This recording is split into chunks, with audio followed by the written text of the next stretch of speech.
Welcome back, adventurers, to Adventures with Peps. Today I am painting Maeve the Many-Armed, one of the more unique characters from Strontium Dog and the 2000 AD universe.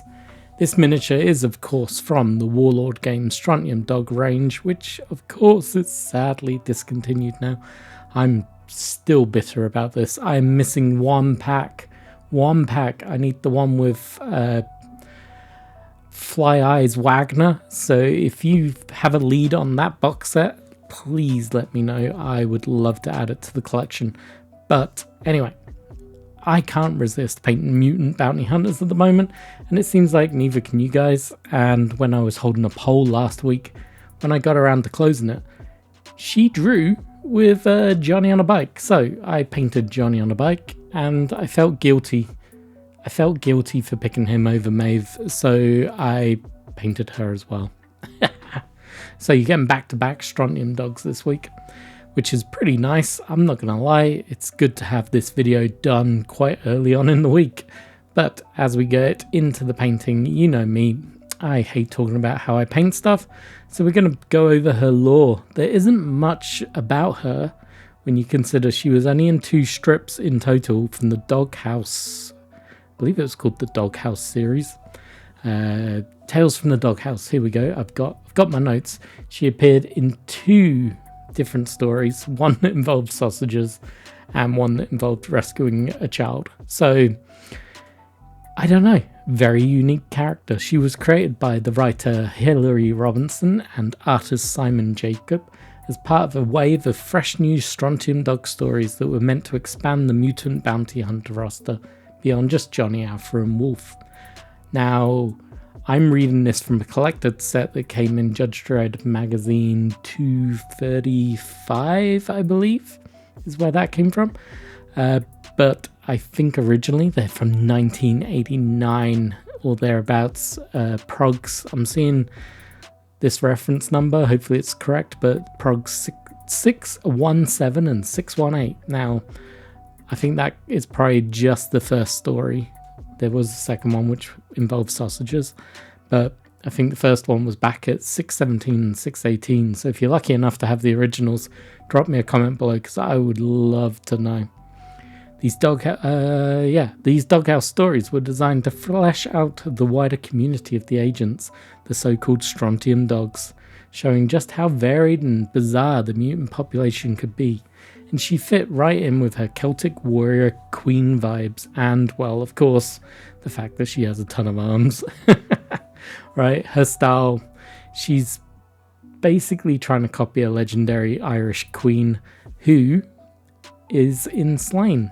It is, of course, Maeve, if I'm pronouncing it right, of Connacht, a powerful, commanding and a deadly warrior. You can see it in this model's design. She's got the braids that you kind of associate with fantasy Celtic, and she's got the armor. We're going to be giving her nice dark forest green cloak, and I don't know, her pose is just so badass. She has 5 arms, 3 of them are holding pistols and 2 of them are holding her giant sword. She's just badass. Like, I don't know, she would fit perfectly in Slain, apart from that she has guns. But Slain had guns as well, so I guess she would fit in. This is just a great fun model to be painting. But yeah, her main mutation, as we all know, is of course her multiple arms.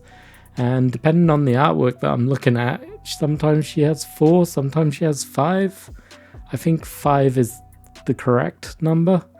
But yeah, I think some of the artwork now and again forgot the arm or pretended it was behind her or something silly. And that's where she gets the nickname Many-Armed from. But unlike some of the Strontium Dogs who relied on gadgets, she leaned more into her mutation as her advantage. She can wield multi-weapons, outfight a normal human with ease, and look absolutely fearsome whilst doing it. She's not portrayed as a villain or an outlaw, of course, because she is a bounty hunter. And she works for the Doghouse and takes on any contract that is available. Now, in the 2 stories she's in, she seems to be a little bit of a nice guy. One, prioritizing saving the kid rather than going for the bounty. And 2, she pretends to want all the money that this small village can afford And in the end, she only takes like a tenth of what they offered because she knew they were poor. She was just teasing them. So she is overall a very nice character in this grim, dark sci-fi that has mutants as the underdogs. The first story, as I mentioned, where she saves the kid, really gives us a taste of her abilities and her personality. And it's quite a light-hearted, quick snapshot of her. And it really showed off her combat skill and presence among the other bounty hunters. And then when she later appeared in the 9 Sausage Tale in Prog, 636, we got a nice mix of humour and action from her. What I love about her is that she just stands out. She doesn't have extra heads, she doesn't have anything over the top. Yes, she's got extra arms, but she doesn't have a gimmick beyond that. She is just really good at fighting and holding her own. And I think that's quite unique with the characters. Usually there's a real gimmick to them, but Maeve doesn't have it. And I like that about her. She's a stand-up, good fighter. And that's kind of what you need in this game now and again. She embodies the bigger themes of Strontium Dog well. She is very much against the idea of mutants being second-class citizens. She hates being discriminated against. Even if it's down to sexism, she hates it all. She is very good at standing up for the rights of everyone, and she won't accept society putting anybody down, and that is once again an amazing stance for a character to have. Because obviously Johnny Alpha is the centre character. He represents the tragic hero trying to rise up and bring the people up with him. Meanwhile, Maeve adds more of a richness to the story. She's not just a mutant with extra limbs, she's a character with style and personality, and she takes all of that from her Irish mythological roots and showing how wide-ranging mutants can truly be.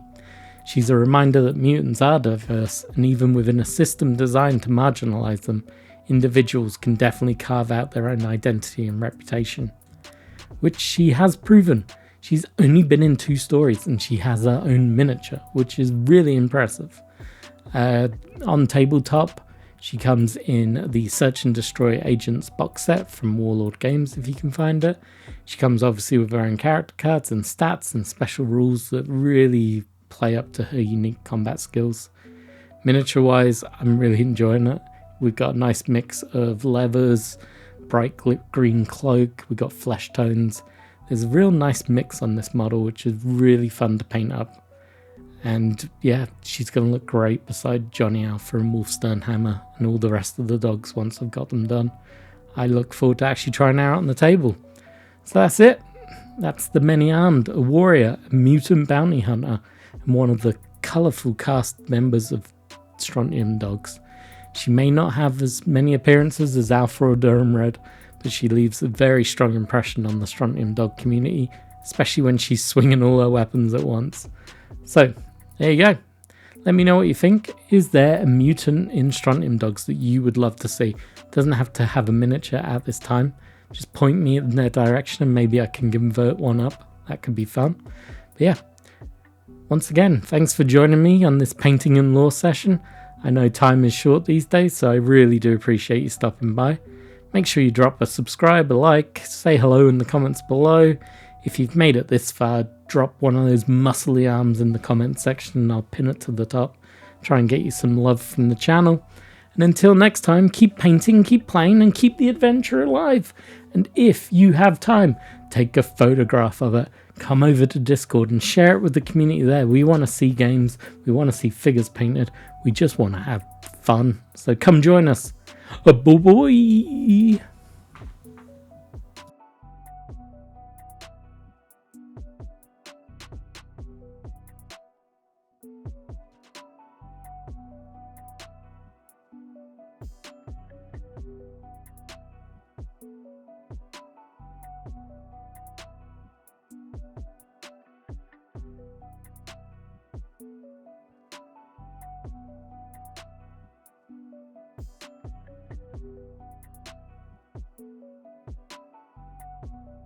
Hey, thank you for watching this video. Make sure you like, subscribe, and then go watch this one. This one up here. Give it a click. Bye-bye.